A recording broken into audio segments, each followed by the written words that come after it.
Alright, here's a rather new addition to our town. It's a giant praying mantis, and to be totally honest, I have no idea why it's here or what it's supposed to represent. I don't know, it's just a giant praying mantis.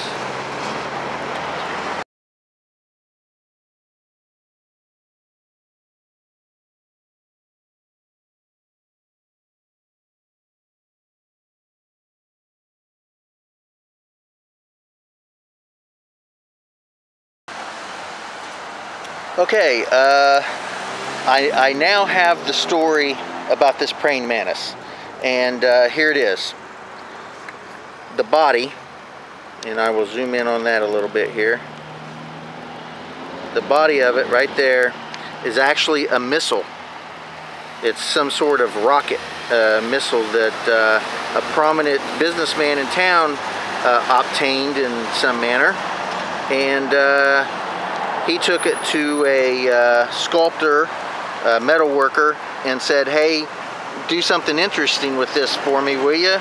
And the guy looked at it and he said, "Hey, I could make a praying mantis out of that." And he made a praying mantis, and they stuck it here in town. It may be an uneventful, boring story, but that's the true story behind this praying mantis. That body is some sort of missile. It's a rocket of some sort, and they wanted to turn it into something, and it became a praying mantis. Alrighty, I'm handheld right now, but as you can see, that's the tip of the missile, and then it runs all the way up there to the neck.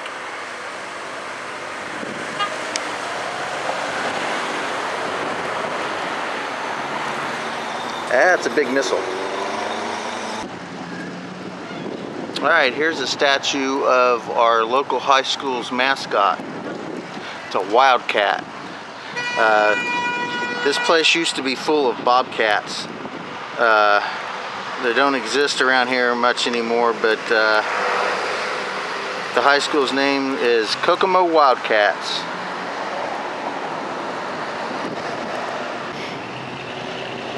Alrighty, I'm showing structures and monuments and stuff from my hometown. We have a lot more stuff. We have a Haynes Apperson Museum and art museums and things like that, but that's not what I'm showing today. I do, however, want to show this here. So this is actually the high school. Well, I should take that back. It used to be the high school. Now it's a middle school. This used to be Kokomo High School. And if anybody likes low-budget movies, go check a movie out called Terror Squad. It was made here in Kokomo. It's not really a good movie. I'm not suggesting that you watch it because it's such a good movie. But it was made here, and this high school was called Howard High in the movie. And the premise of the movie was that terrorists was taking over our town because of a nuclear power plant, and I can't even remember the name. I think they called it Blackwater or something like that. I can't even remember the name of the power plant. But terrorists were taking over our town because of a supposed nuclear power plant we had. So anyway, there's the gymnasium, and right there is what used to be Kokomo High School, but in the movie it was called Howard High, I believe. So if anybody likes low-budget movies, go check that out. Alrighty, here is a monument, and it says, "In memory of the early pioneers and settlers of this region who lie in this, the first burial ground of the community, and whom by their courage, industry, and endurance assisted in the transformation of the wilderness to which they came to a land of peace, comfort, and established order." Okay, let's go to the other side because I want to read what it says on the other side. Alrighty, now this side it says, "This stone marks the burial of Kokomo, war chief of the Miami Indians, the former owner of the land along this river and from whom this city derives its name. All right, hold that thought. Alrighty, now here's the front of this monument. Now, I would like to state that the story about Chief Kokomo is probably incorrect.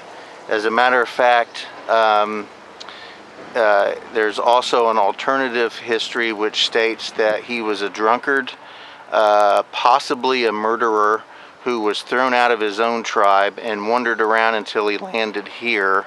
He just kind of wandered around and found his way here.